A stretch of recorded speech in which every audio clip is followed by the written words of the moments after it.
তিনি তার জামাতকে মহানবী সাল্লাল্লাহু আলাইহি ওয়াসাল্লামের পবিত্র মর্যাদার আহ,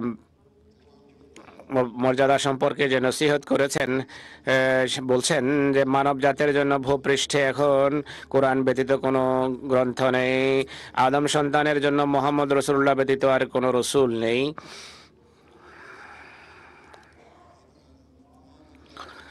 আদম সন্তানের জন্য অন্য কোনো রসুল বা যোজক বা শফি নেই মোহাম্মদ রসুল্লাহ ছাড়া।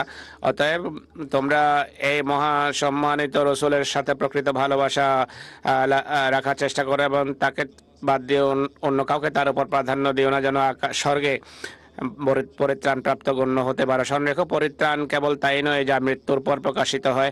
প্রকৃত মুক্তি বা পরিত্রাণ এ পৃথিবীতে নিজের জ্যোতি প্রকাশ করে। মুক্তিপ্রাপ্তকে সে যে বিশ্বাস রাখে যে আল্লাহ তাআলা সত্য আর মোহাম্মদ রসুল্লাহ সাল্লাল্লাহু আলাইহি সাল্লাম তার এবং পুরো সৃষ্টির মাঝে মধ্যবর্তী যোজক। আকাশের পৃথিবীতে তার সমান মর্যাদার কোনো রসুল নেই, আর কোরআনের সম মর্যাদার কোনো কিতাবও নেই।